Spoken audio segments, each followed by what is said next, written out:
producto de un derrame, el cual causó que yo perdiera el ojo izquierdo, solo tengo un ojo. Yo decía, y siempre lo he dicho cuando hablo con jóvenes, yo lo único que tengo que hacer para recordar de dónde me sacó el Señor es hacer esto, porque perdí casi el 98% de vista del ojo izquierdo. Y para recordar la gracia a Dios es taparme el otro, que en el ojo otro sí puedo ver. Y digo eso no en forma de chiste, sino lo digo en forma de realidad, porque cuando yo perdí el ojo izquierdo, una de las primeras cosas que pasó por mi mente fue cuántas veces en esos años que yo estuve yendo a la iglesia bautista donde iba, pasó tanta pornografía y tanta porquería dentro de mis ojos, y que yo jamás hice lo que Cristo dijo que se hiciera, ¿no? Aquel que genuinamente le sigue, que si tu ojo te es ocasión de caer, sácatelo porque te es mejor entrar en el reino de los cielos tuerto que irte completo al infierno. Así que por eso lo digo, si quiero recordarme de mi pecado, solo me tengo que tapar el ojo derecho, y si quiero recordarme de la gracia de Dios, solo tengo que taparme el ojo izquierdo, ¿no? No voy a dar mi testimonio aquí, pero soy un producto más como todos ustedes que son genuinos creyentes de la gracia y de la misericordia de Dios. Cuando me llegó la invitación de estar con ustedes el día de hoy y me dieron el tema de la fuerza espiritual juvenil en tiempos de dificultad, dije yo, híjole, bueno, es un poquito complicado porque ustedes seguramente cuando buscamos un cómo hacer algo, ¿sí? De hecho, aquí en Estados Unidos tenemos la costumbre, no la costumbre, pero la cultura del el how to, le llamamos en inglés, el cómo hacer algo. Por ejemplo, aquí hay libros de cómo ser, cómo ser feliz en 12 pasos, ¿no? O cómo hacer, cómo mejorar en la oración, ¿no? O cómo hacer esto, o cómo. Y cada vez que hay un cómo, la gente espera una receta, ¿no? Cada vez que hay un cómo hacerlo, uno espera que nos den pasos, paso 1, paso 2, paso 3, paso 4. El problema con el Evangelio es que el Evangelio no es una receta. El problema con el Evangelio es que el Evangelio no es un código ético. El problema con el Evangelio es que no es un conjunto de pasos que damos en la fuerza humana para lograr una meta. Eso funciona en el mundo, eso funciona en los colegios, eso funciona en las universidades, pero jamás en el Evangelio, ¿no? De hecho, hace 2000 años un joven como ustedes, solo que mucho más adinerado que ustedes, llegó, dice la palabra, delante del Señor Jesús, un joven rico. Llegó corriendo, postró su rodilla en el suelo y le dijo, maestro bueno, ¿qué más debo yo hacer para heredar la vida eterna? Y el Señor, como siempre lo hacía, contestó usando el argumento del joven, diciéndole, ¿por qué me llamas bueno? ¿Por qué utilizas un atributo que solo le pertenece a Dios para mí o hacia mí, ¿no? ¿Por qué me llamas bueno si solamente hay uno bueno y ese es Dios? ¿No? Decía Rabbi Zacarías que lo que el Señor estaba intentando es, ¿por qué me ves tú como Dios? Porque estaba hincado un joven judío delante de otro hombre judío, hincado, llamándole bueno. Y dice la palabra que el Señor lo vio con compasión, ¿no? Porque pudo ver el debate que tenía en su alma. Y por eso les digo, y tristemente en la pregunta que él hace, va la incoherencia, ¿no? Porque él dice, maestro bueno, ¿qué más debo yo hacer? O sea, ¿qué más? Dame la receta. ¿Qué más debo yo hacer? ¿Cómo le hago para obtener, mejor dicho, para heredar la vida eterna? Y el problema es que en el mismo lenguaje está la incoherencia porque por un lado está el esfuerzo propio, pero la recompensa que él buscaba es algo que no se logra con esfuerzo propio. Una herencia bajo la cultura judía y bajo el lenguaje bíblico, no es algo que uno puede alcanzar por esfuerzo y trabajo propio. Una herencia es algo dado a uno, valga la redundancia, por heredad, por pertenencia y donde uno no ha trabajado para ello. ¿Sí? Eso es muy importante y como sabemos la historia, ese joven se fue triste, ¿no? Se fue triste porque no obtuvo la receta que buscaba. No obtuvo el cómo le hago, qué más tengo que hacer, ¿no? Porque el Señor le demostró usando su mismo argumento de que según él había guardado la ley desde su juventud, que si así fuese, el primer gran mandamiento, que es amar a Dios por sobre todas las cosas, fue visiblemente quebrantado ahí delante de sus ojos cuando él amó más las riquezas que al Dios que tenía de enfrente, ¿no? Así que como manera de introducción digo eso porque no les voy a dar recetas. Si estaban esperando recetas, no se las voy a dar porque el Evangelio no es una receta. El Evangelio de hecho es un hecho, es una acción, son las buenas nuevas de algo, de alguien, que este es Dios hecho hombre, Cristo, y de la obra que Él realizó por cada uno de nosotros. Y que todo aquel que en Él cree hereda esa vida eterna. Así que quiero empezar por preguntarles, porque yo sé que no tengo mucho tiempo y los que me conocen saben que yo me puedo alargar, así que quiero hacerle una pregunta, sobre todo a aquellos que no me conocen, así que le voy a pedir a los que ya me conocen que no me la contesten. ¿Alguno de ustedes que me escucha, qué profesión tienen ustedes? ¿Alguno que me diga cuál es su experiencia? ¿De qué trabajan? ¿De qué es, o qué están estudiando? O ¿cuál es su fuerte en la vida? Cualquiera de ustedes que me lo diga.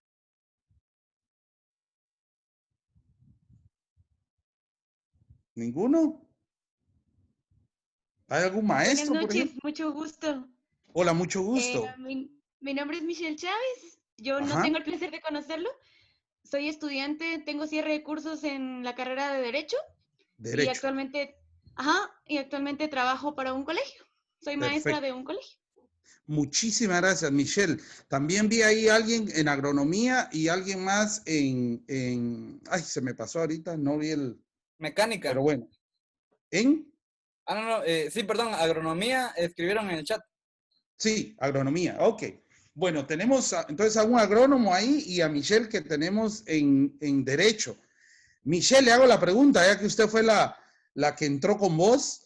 Dígame algo que cualquier persona experta o cualquier abogado, no estudiante, dígame algo que cualquier abogado, algo básico que cualquier abogado debe saber. Bueno, yo creo que la Constitución es algo básico. Todo Ok. abogado debe conocer muy bien la Constitución. Perfecto. O sea que, Michelle, si yo le digo a usted, Michelle, fíjese que mucho gusto, me llamo Aldo Cárdenas, yo estoy estudiando Derecho aquí en Estados Unidos, perdón, estudié Derecho, ya llevo 30 años ejerciendo Derecho, y yo le digo, Michelle, mire, disculpe, ¿qué es la Constitución? ¿Qué pensaría usted? Usted sí oye muy buena gente, seguramente no me lo diría, pero quiero que vaya. ¿Qué pensaría usted de mí? Wow, que es un abogado tal vez preparado en otras áreas, pero que definitivamente le falta lo esencial.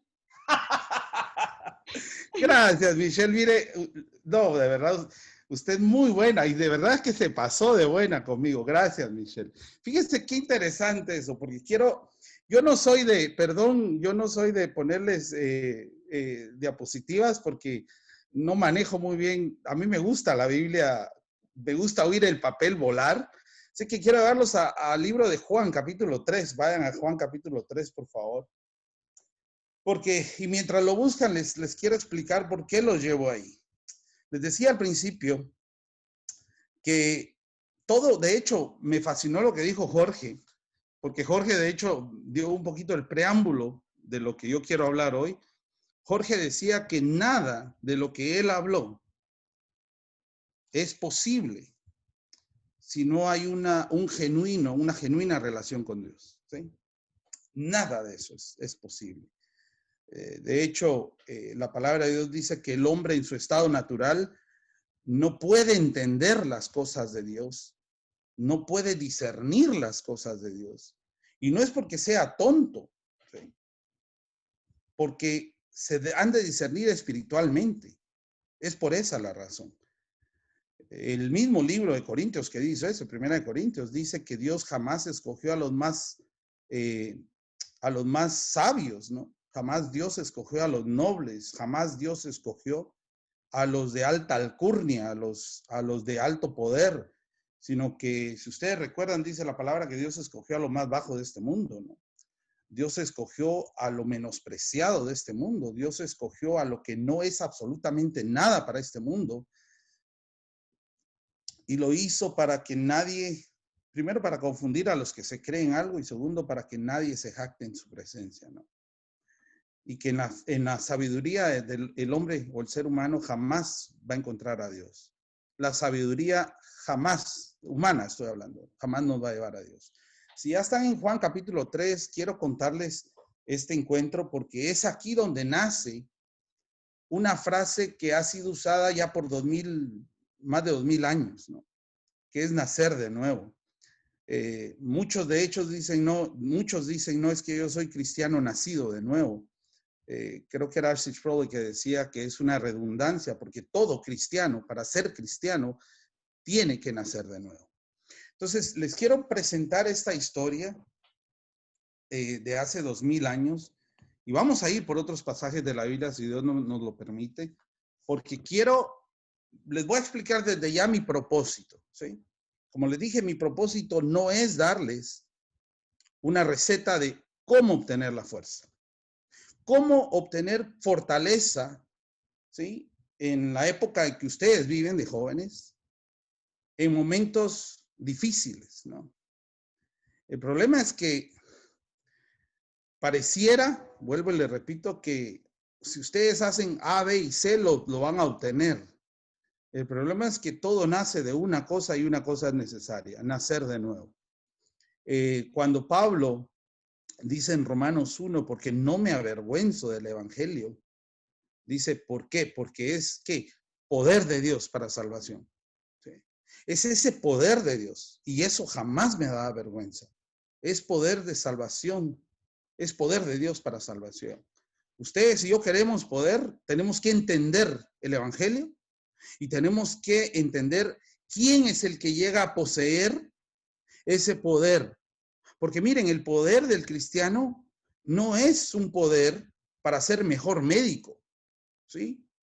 El poder del cristiano no es para que Michelle sea una mejor abogada o que uno de los jóvenes sea mejor agrónomo. Porque la lucha más grande del joven y del viejo, como yo, como creyente, ¿saben cuál es? El pecado por el lado negativo y la santidad por el lado positivo. Todo genuino cristiano anhela caminar en santidad y aborrece cuando en su búsqueda de la santidad le falla a ese Dios santo a quien sirve.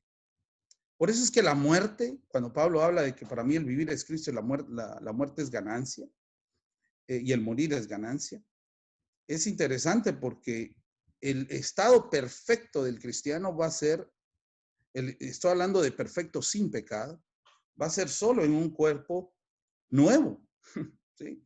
En un cuerpo glorificado, cuando esto corruptible, dice Pablo, pase a ser incorruptible. Cuando la Biblia habla de que ya no va a haber más llanto, más dolor, ¿sí? Ya no más enfermedades, pareciera que ahí nos clavamos todos. Y el problema es que lo más importante de ese estado incorruptible es que ya no va a haber pecado. Por supuesto que ya no va a haber tristeza. ¿Por qué ya no va a haber tristeza? Porque ya no va a haber pecado. ¿Por qué ya no va a haber llanto? Porque ya no va a haber pecado. ¿Por qué no va a haber dolor? Porque ya no va a haber pecado. ¿Por qué ya no va a haber muerte? Porque ya no va a haber pecado. ¿Sí? Entonces quiero llevarlos a aquel que originó todo, que fue Cristo. Los llevo a Juan capítulo 3 y les leo. Y les quiero leer e ir acomodando un poco lo que vamos a ver. Quiero desde ya, por aquello que les cueste a algunos, quiero que vayan desde ya buscando el libro en el Antiguo Testamento de Ezequiel, capítulo 36, ¿sí? Hay que pongan un papel o algo separando en Ezequiel, capítulo 36 y 37 también vamos a ver. Y también quiero que busquen Isaías, capítulo 53 y que lo vayan apartando. En el Antiguo Testamento primero está Isaías, está luego Jeremías, Lamentaciones, y ahí viene Ezequiel. Así que vayan a Ezequiel 36 y a Isaías 53 y yo les quiero leer lo que es esto, ¿no? Y les voy a decir por qué le hice la pregunta a Michelle y a ustedes, y fue Michelle quien me contestó. Porque como les dije, yo esperaría, Michelle esperaría que alguien que supuestamente es abogado y que lleva años en esto, supiera lo básico de la ley, ¿no? Pues en esta historia va a pasar algo muy similar. Dice el capítulo 3 de Juan, verso 1, que había un hombre de los fariseos que se llamaba Nicodemo, un principal entre los judíos. Quiero que vean aquí que de entrada la palabra de Dios describe a este Nicodemo como un principal, o sea, alguien con poder dentro de los judíos. Y van a ver, hay dos descripciones en este capítulo de Nicodemo, ¿no? Esta es la primera. Verso 2 dice, este vino a Jesús de noche y le dijo, Rabí, sabemos que has venido de Dios como maestro, porque nadie puede hacer estas señales que tú haces si no está Dios con él. Fíjense cómo se presenta Nicodemo.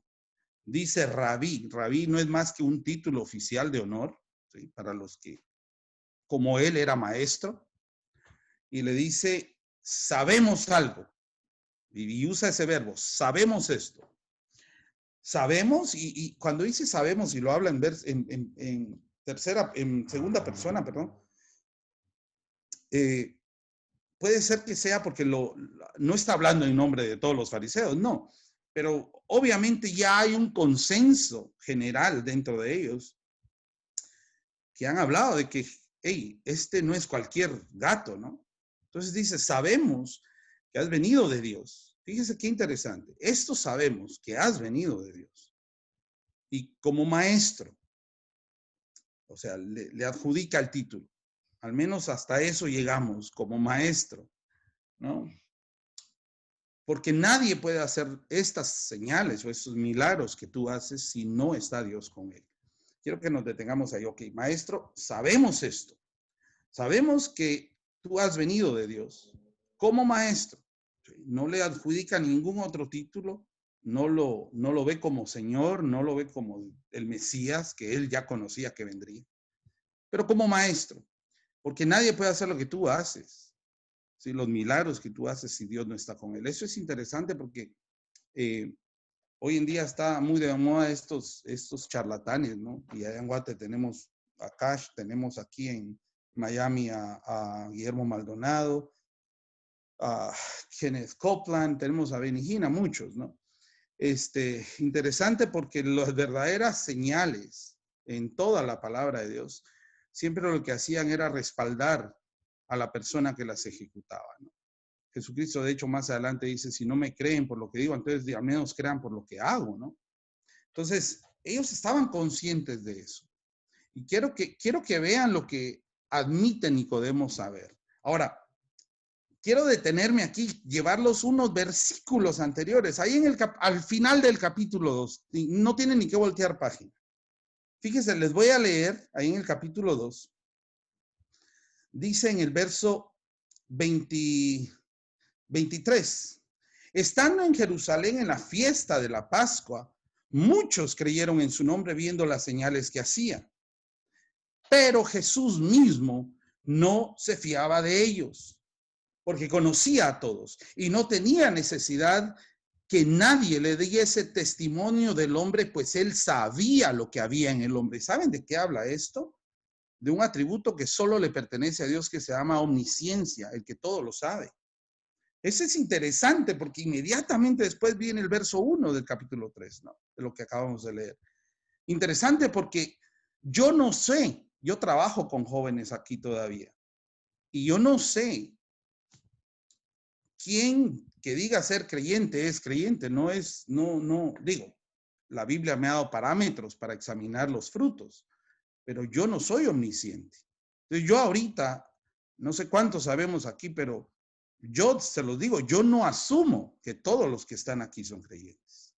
Pero tampoco puedo decir quién sí y quién no, ¿no? Porque no soy omnisciente, pero Cristo sí. Fíjense qué interesante. Aunque muchos creyeron en su nombre viendo las señales que hacía, dice que Jesús no se fiaba de ellos, no se confiaba de ninguno de ellos. ¿Por qué? Porque Él conoce a todos. Él conoce a cada uno de los de ustedes que está aquí en esta llamada el día de hoy. Él me conoce a mí. ¿Sí? Y dice que Él no tiene necesidad de que nadie le dé testimonio del ser humano. Wow, eso vuelvo y repito, eso es solo Dios. ¿Sí?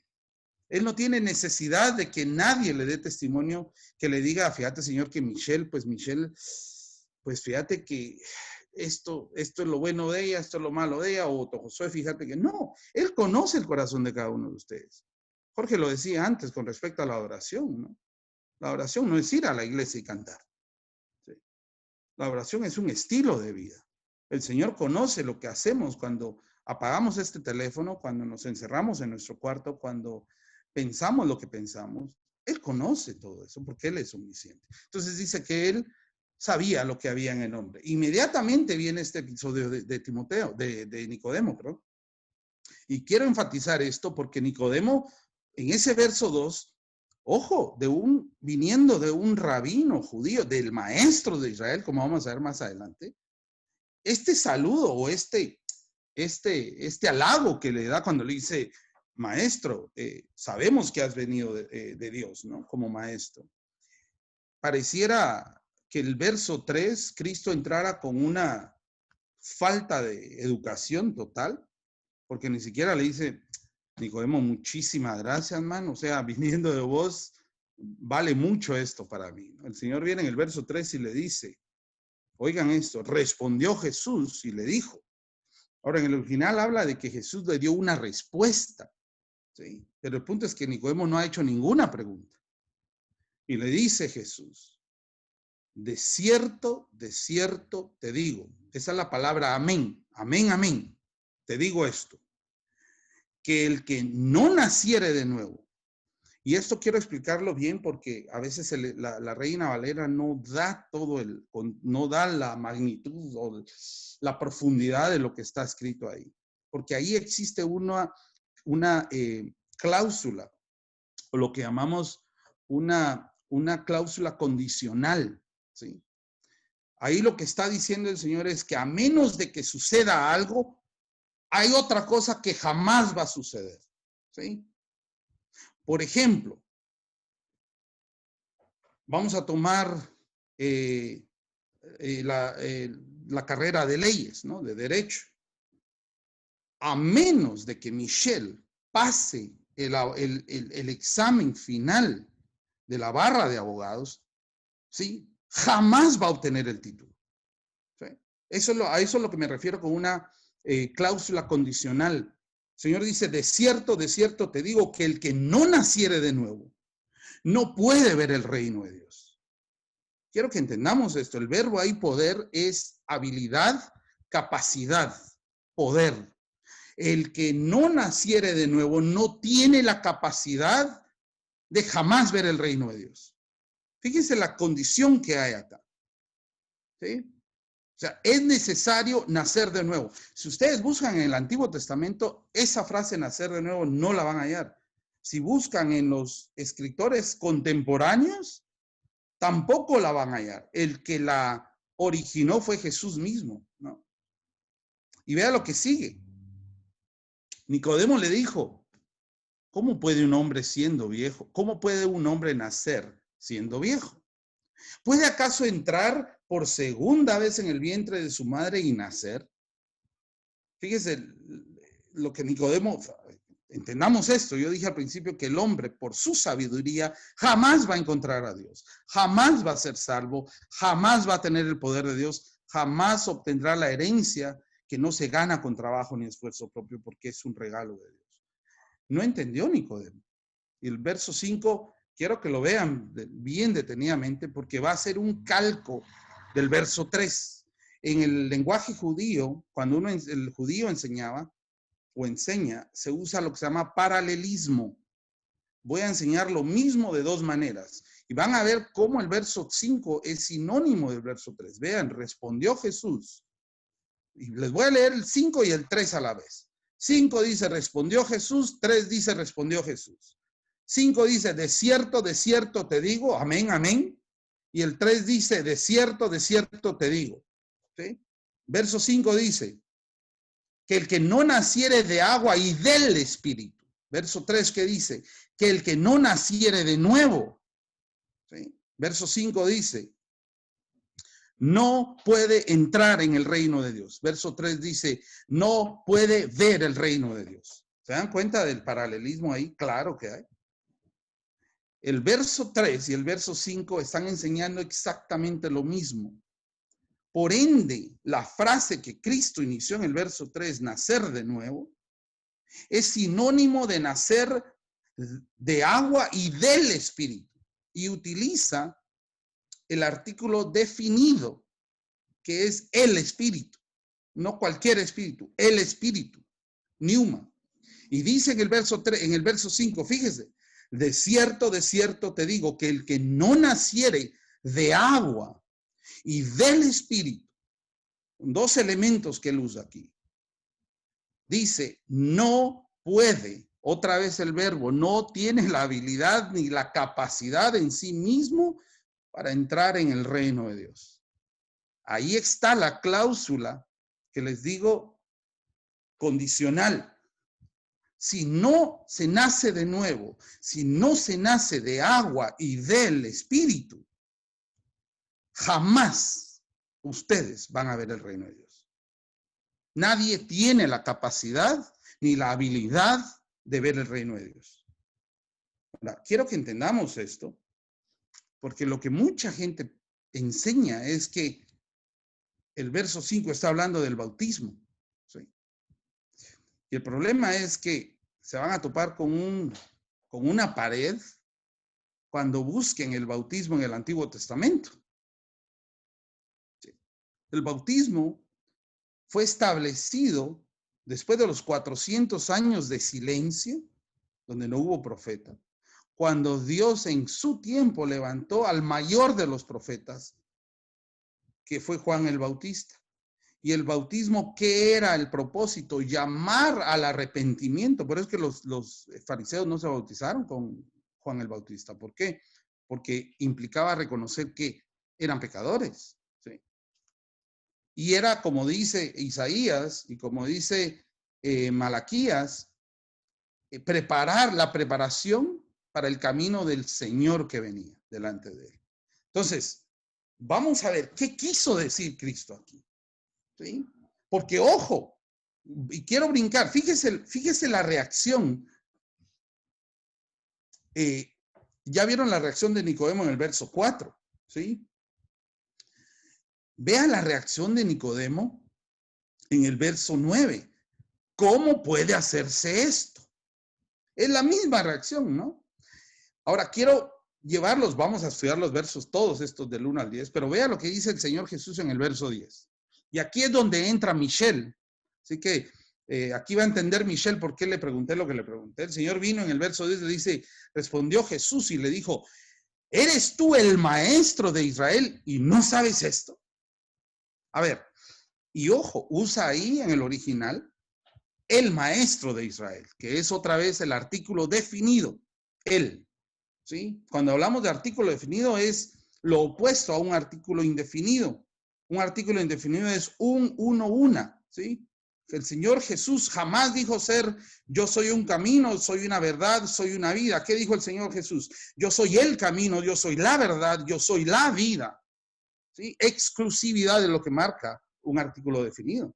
Y el Señor viene y le dice, a ver, Nicodemo, ¿eres tú el maestro de Israel y no sabes esto? Cuando yo le pregunté a Michelle al principio, que si yo le digo que llevo 30 años ejerciendo esta profesión y no sé lo que es una constitución. Michelle bien podría decirme, a ver, Aldo, usted es abogado y no sabe esto. O sea, cuando Michelle dice eso, me dice eso a mí, ella espera que en lo que yo digo que soy experto, yo debería de conocer esto. Entonces, el Señor con esta acusación a Nicodemo le está diciendo, a ver, tú eres el maestro de Israel, tú eres un principal entre los judíos, tú enseñas. Ahora, yo les pregunto, Michelle me decía, usted debe conocer la Constitución. ¿Qué debería de conocer el maestro de Israel, un rabino, un fariseo, un maestro, un principal entre los judíos? ¿Qué debería de saber? El Antiguo Testamento. ¿Sí o no? Bueno, entonces vamos a ver por qué el Señor hace esto. Y quiero llevarlos a Ezequiel capítulo 36, ¿sí? Y les voy a leer Ezequiel 36. En el verso, quiero empezar en el verso 25. Seguramente ustedes ya han oído de este pasaje. Y se los voy a leer como está escrito. ¿A qué me refiero? Que el lenguaje utiliza pronombre personal. Y quiero que escuchen el pronombre personal. Verso 25 en Ezequiel 36 dice, y yo esparciré sobre vosotros agua limpia y vosotros seréis limpiados de todas vuestras inmundicias y de todos vuestros ídolos, vosotros, yo os limpiaré, perdón. Fíjense, hay dos acciones ahí. Yo voy a esparcir sobre ustedes agua limpia y yo los voy a limpiar. Verso 26, yo os daré corazón nuevo y yo pondré espíritu nuevo dentro de vosotros y yo quitaré de vuestra carne el corazón de piedra y yo os daré un corazón de carne. ¿Se están dando cuenta aquí la acción de dónde viene? Es toda acción de Dios. Absolutamente toda acción de Dios. Y el verso 27 termina diciendo, y yo pondré dentro de vosotros mi espíritu. Y yo haré que andéis en mis estatutos, y yo haré que guardéis mis preceptos y que los pongáis por obra. ¿Qué buscan ustedes?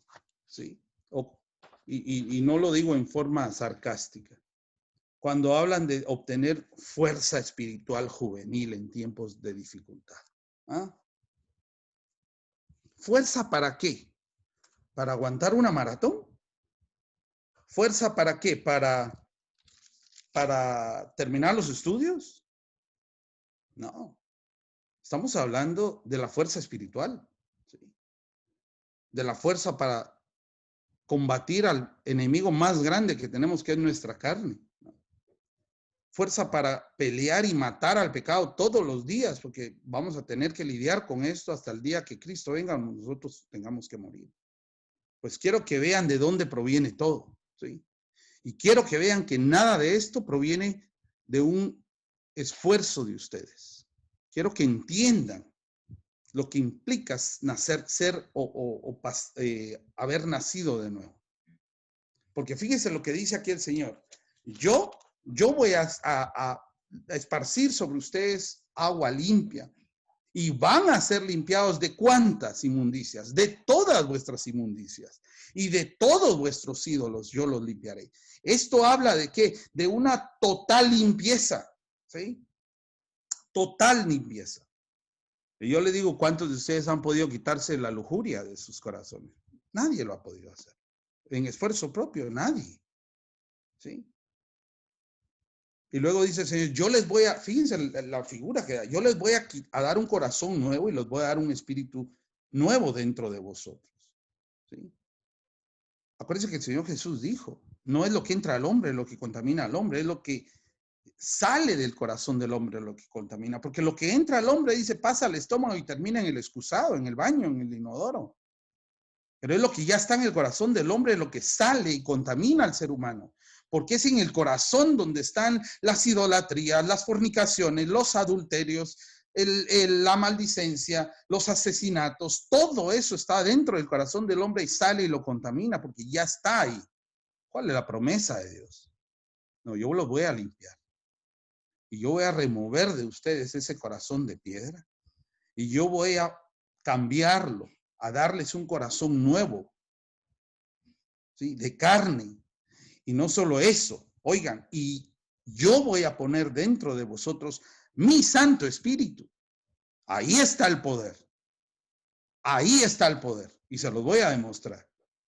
Y yo haré que andéis en mis estatutos. ¿Qué es esto? Obediencia. Jorge hablaba antes de la vida, del estilo de vida que es la adoración.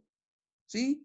Y es obediencia a la palabra de Dios dentro de la iglesia, fuera de la iglesia, en casa, en el baño, en el colegio, donde estemos. Pero quiero que entiendan de dónde viene esto. Es del poder de Dios que dice que pondré dentro de vosotros mi espíritu y yo haré que andéis en mis estatutos y yo haré que guardéis mis preceptos y que los pongáis por obra. Yo lo voy a hacer. ¿Sí?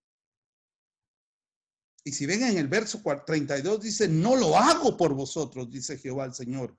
Sabedlo bien. No lo hago por ustedes. ¿Sí? Esta es obra de Dios que nace de Él, de su amor. Ahora van entendiendo ustedes por qué el maestro de Israel se estaba rascando la cabeza. No entendía. ¿Sí? ¿Por qué no entendía? ¿Por qué le esperaba un cómo se hace esto? Dame el cómo y yo lo hago. El Señor no le dio el cómo. ¿Sí? Volvamos a Juan 3. Vamos a volver a Ezequiel, no se me vayan de ahí.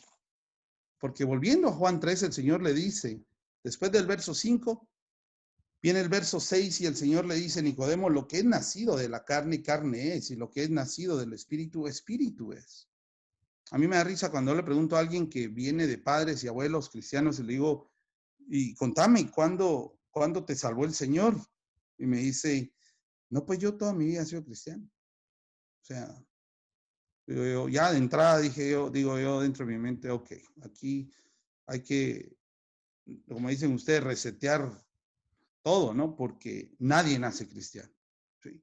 Lo que es carne es carne. El Señor dice, Nicodemo, yo no te estoy hablando de nacimiento físico.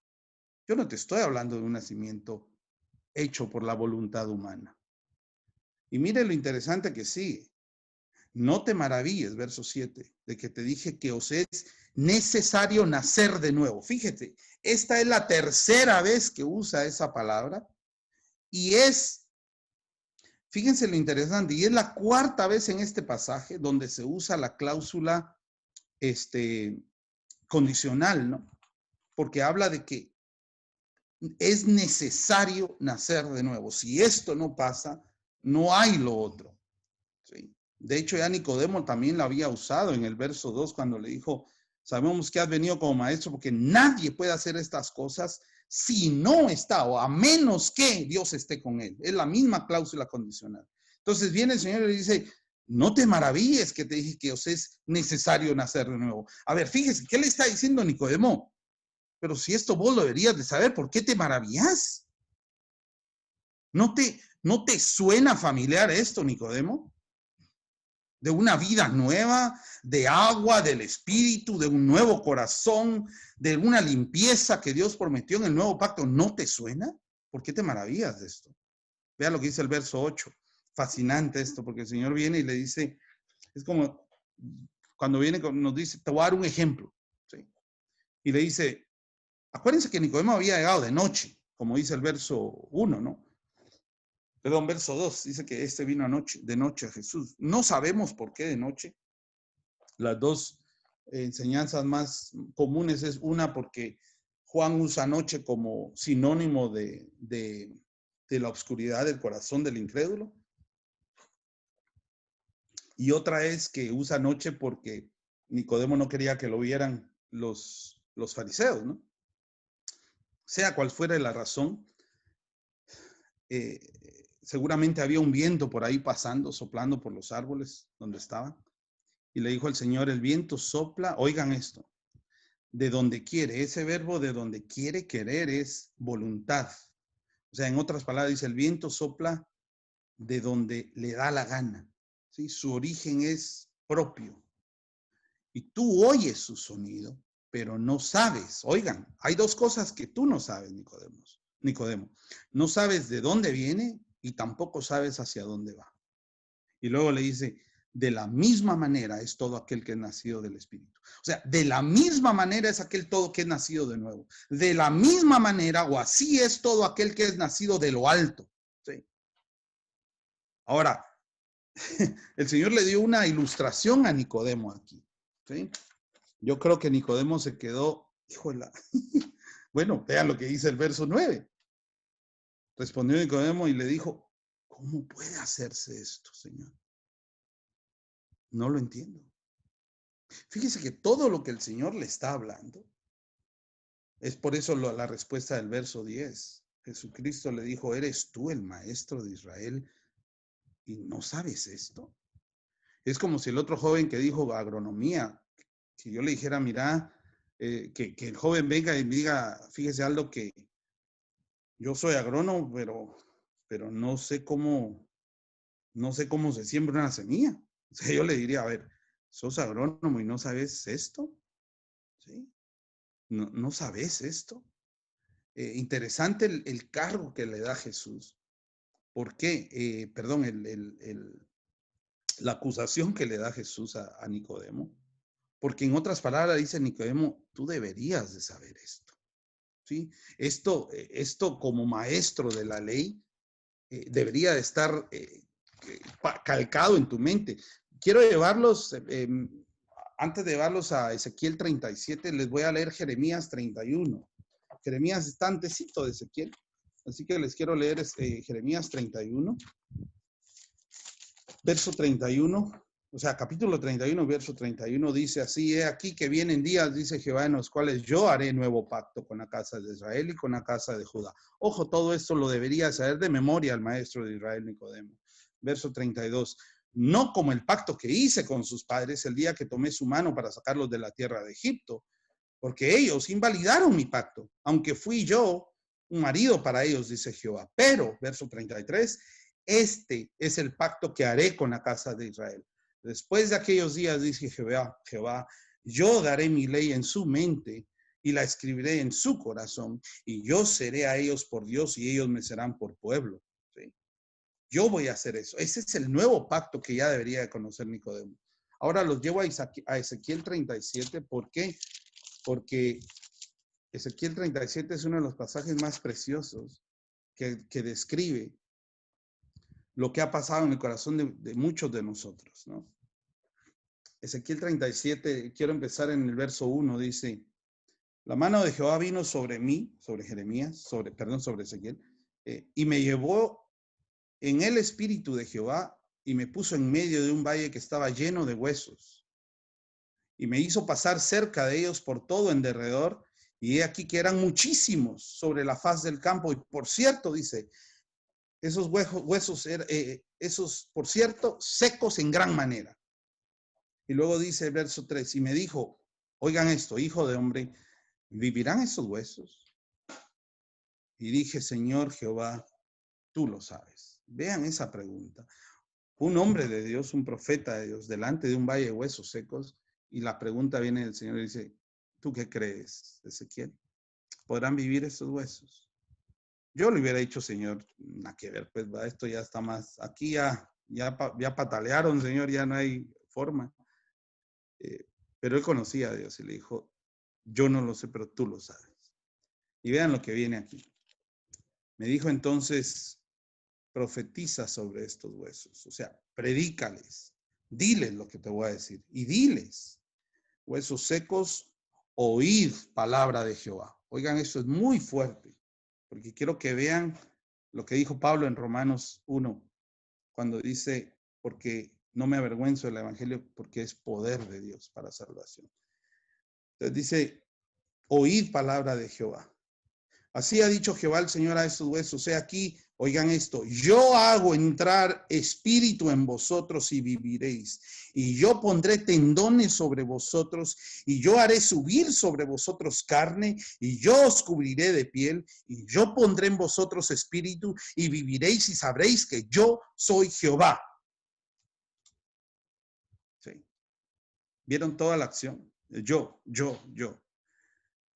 Ezequiel hizo lo que todo hombre de Dios que predica tiene que hacer, que es limitarse a la palabra que Dios ha dicho. profeticé como me fue mandado. Y hubo un ruido mientras yo profetizaba, y aquí un temblor y los huesos se juntaron, cada hueso con su hueso. Eso quiere decir que el fémur del mismo individuo que tenía el brazo allá se juntaron. ¿Sí? Y luego dice, y miré y aquí tendones, y he aquí tendones sobre ellos, y la carne subió o apareció, y la piel cubrió por encima de ellos, pero no había en ellos espíritu. Y me dijo, profetiza al espíritu. Fíjate qué interesante la palabra espíritu, es la misma que usa en el Nuevo Testamento como pneuma, como espíritu y como viento. ¿Sí? Es la misma. Profetiza, hijo de hombre, y di al espíritu, así ha dicho Jehová el Señor, espíritu, ven de los cuatro vientos y sopla sobre estos muertos y vivirán. Y profeticé como me había mandado, y entró espíritu en ellos y vivieron. Y estuvieron sobre sus pies un ejército grande, en extremo. Fíjese lo que dice el verso 12. Por tanto, profetiza y diles, así ha dicho Jehová el Señor aquí. Yo abro vuestros sepulcros, pueblo mío. Yo os haré subir de vuestras sepulturas. Yo os traeré a la tierra de Israel y sabréis que yo soy Jehová cuando yo abra vuestros sepulcros y yo os saque de vuestros sepulcros, pueblo mío, y yo pondré mi espíritu en vosotros y viviréis y yo os haré reposar sobre vuestra tierra y sabréis que yo, Jehová, hablé y yo lo hice, dice Jehová. Miren, cuando yo por primera vez comprendí esto a la luz del Evangelio, ¿saben de qué me recordé? Quiero darlos a Efesios capítulo 2. Si no pueden llegar, están en el Nuevo Testamento, se los leo. Efesios capítulo 2, verso 1, 2 y 3. Dice así. Efesios 2, 1. Y él os dio vida a vosotros cuando estabais muertos en vuestros delitos y pecados, en los cuales anduvisteis en otro tiempo siguiendo la corriente de este mundo, conforme al príncipe de la potestad del aire, el espíritu que ahora opera en los hijos de desobediencia, entre los cuales también todos nosotros, incluyéndose Saulo, que es el que escribe, Pablo, vivimos en otro tiempo. ¿Cómo? En los deseos de nuestra carne, haciendo la voluntad de la carne y la voluntad de los pensamientos, y éramos por naturaleza hijos de ira, lo mismo que los demás. Fíjense qué interesante, ¿no? El mismo concepto. Él os dio vida a vosotros cuando ustedes estaban muertos en delitos y pecados. Y eran cuando ustedes eran por naturaleza, no hijos de Dios, hijos de ira. ¿Sí? ¿Y saben cuál es el otro pasaje que me recuerda? Juan capítulo 11, no vayan ahí. Es el último milagro que Cristo ejecutó antes de la cruz. ¿Y cuál fue? La resurrección de Lázaro. Explíquenme ustedes, si hay alguno que ustedes que estudia medicina o que piensa estudiar medicina, cómo un cuerpo inerte de vida, muerto por 4 días, que apesta ya. Ahora, acuérdense que cuando ya apesta, primero recuerden que el judío jamás cremó a sus muertos, no sacó los órganos del cuerpo. Lo único que el judío hacía era aromatizar al cuerpo y lo envolvía, ¿no? Con mirra, con aloes, ¿sí? Para que un cuerpo apestara, tenía que haber ya podredumbre en la carne y tenía que haber ya gusanos, moscas, larvas, carne carcomida. Ahora díganme ustedes, ¿qué pasó esa tarde cuando Cristo dice, abran, quiten la piedra? Y les dice, Lázaro, sal fuera. En ese rato pasó exactamente lo de los huesos secos. Sale la carne, los tendones, ¿sí? Se van por los suelos, las moscas salen volando, los animales estos y los gusanos caen, ¿sí? El corazón empieza a palpitar, ¿sí? Y el espíritu entra y ese muerto oye su nombre y dice, Lázaro, sal fuera. Y sale Lázaro.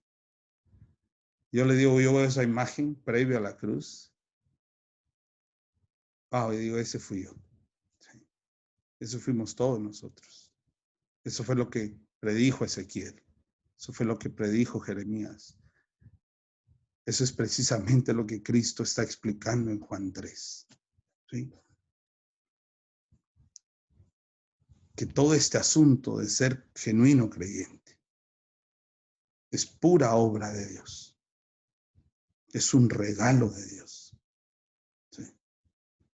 Yo les digo una cosa, si ustedes hoy entienden lo que yo estoy explicando, si ustedes hoy entienden la Biblia, si ustedes pueden sentir en su corazón, y no estoy hablando de emociones, que esto es lo que ha sucedido en cada uno de ustedes, ustedes deben de darle gracias a Dios que Él tuvo misericordia de ustedes, porque ustedes jamás nacieron de nuevo por cuenta propia, ¿sí? Ustedes jamás podían hacer absolutamente nada para obtener el mayor poder que hay, jóvenes y no jóvenes. ¿Sí? El poder de Dios en ustedes, transformado en una vida nueva, en un nuevo nacimiento. ¿Y sabe qué usó Dios? El poder de su palabra. ¿Mm? El poder de su palabra. Por eso Pablo dice en 1 Corintios, los judíos quieren señales y los griegos quieren filosofías. ¿Y yo qué les traigo? Ninguno de los dos. Les traigo a Cristo y a Cristo crucificado. Quiero terminar con Juan, capítulo 1, porque ustedes lo conocen muy bien. Dice Juan capítulo 1, voy a leer en el verso 11. A lo suyo vino y los suyos no le recibieron. Pero a todos los que le recibieron, ¿quiénes son estos? Los que creen en su nombre. A ellos les dio el derecho, la potestad, la autoridad de ser hechos ahora, no hijos de ira, hijos de Dios. Si ustedes hoy están aquí como hijos de Dios, quiero que vean lo que sigue en el siguiente versículo, para que vean que ustedes no tuvieron nada que ver con esto. Verso 13. Y esos hijos de Dios, los cuales, hay tres negativos, no son engendrados de sangre, ¿sí? Aquí nadie nace cristiano porque papá y abuelo es cristiano. No nacen de la voluntad de la carne, ¿sí? No nacen de la voluntad. No es que ustedes un día dijeron, yo me quiero arrepentir, hoy sí quiero ser cristiano. No, no es de su voluntad y tampoco ni de la voluntad del varón, sino todo lo contrario, de la voluntad de Dios. De la voluntad de Dios. Ustedes dirán, Aldo, ¿qué pasó con Nicodemo? Hizo mella la palabra de Dios, ese poder de la palabra, se lo dio a estos dos pasajes, Juan capítulo 7. Y con estos dos voy terminando. Juan 7, verso 40 dice que entonces algunos de la multitud oyendo esas palabras decían, verdaderamente este es el profeta. Otros decían, este es el Cristo.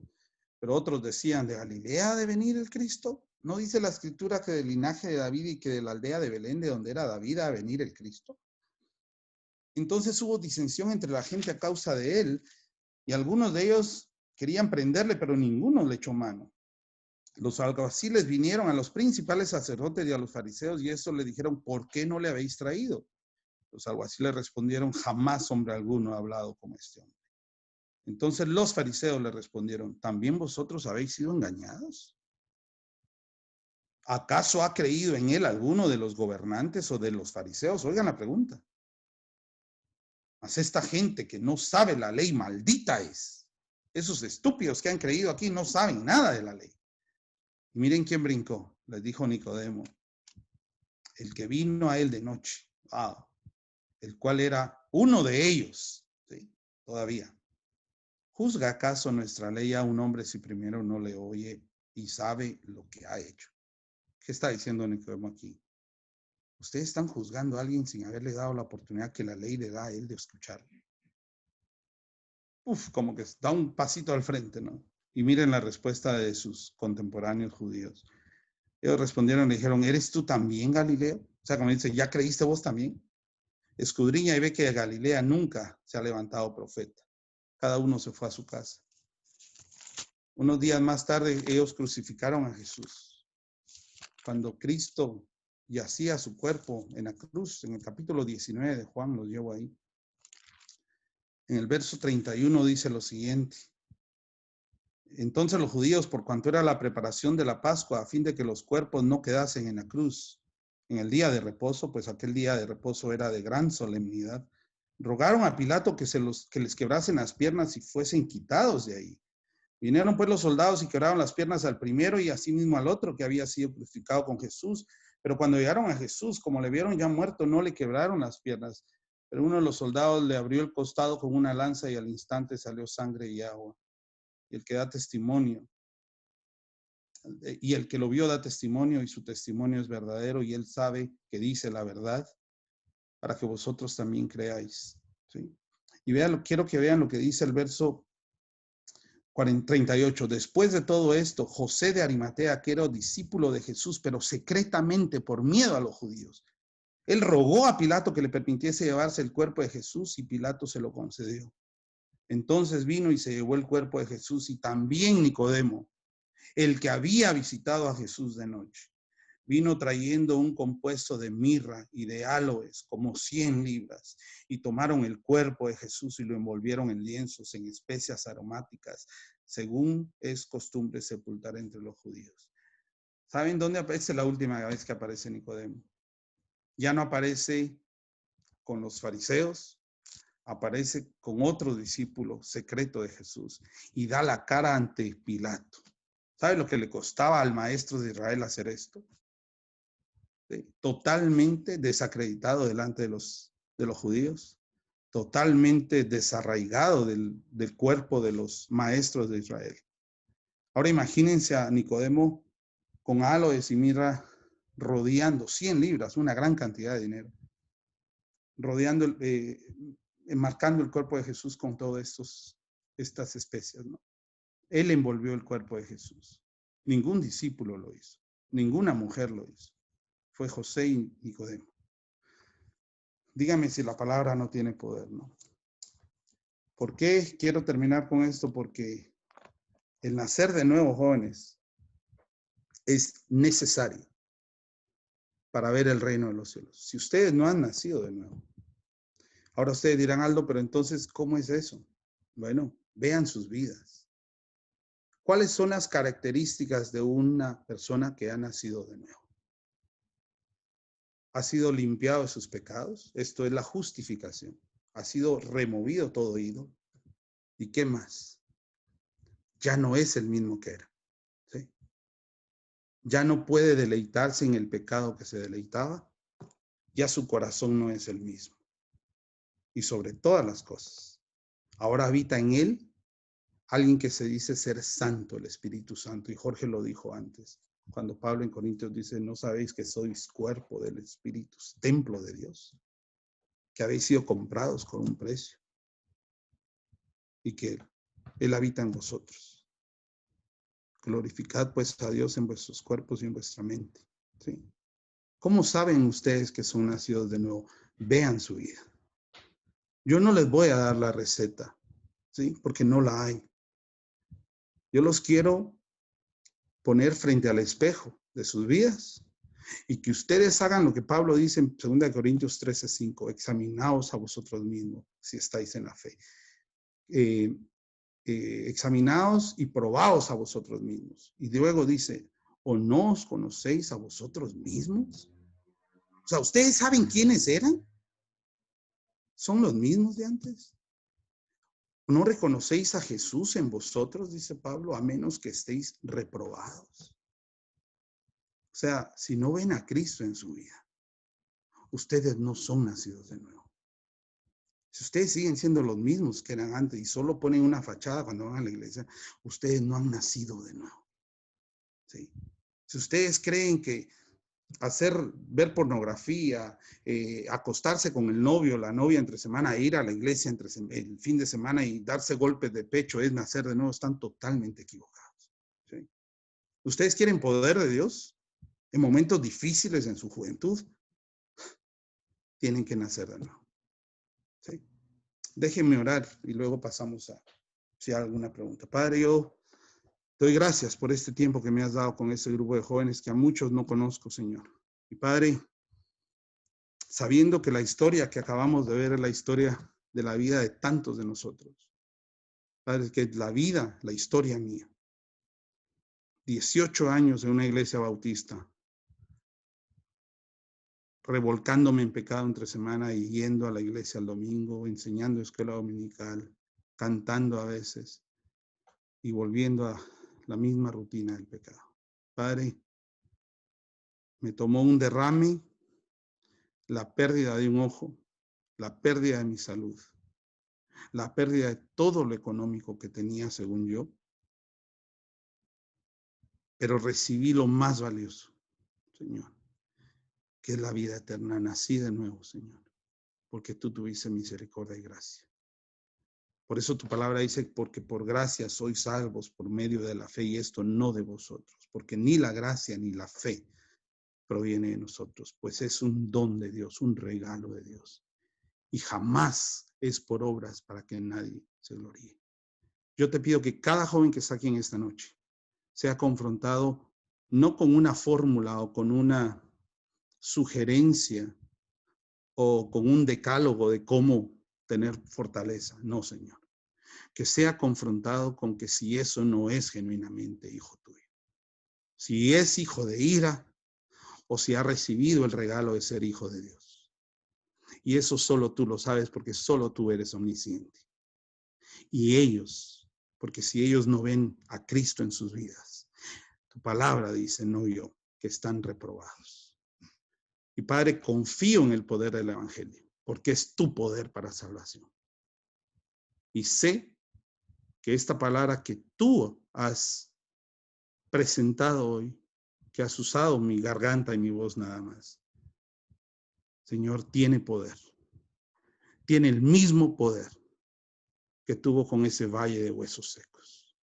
Y que esta noche, alguno de estos jóvenes que aún juega al cristiano, por primera vez oiga oír su nombre, oiga la voz de su amo, que lo llama para que salga del sepulcro. Te alabamos y te bendecimos en el nombre que es sobre todo nombre, Cristo Jesús. Amén.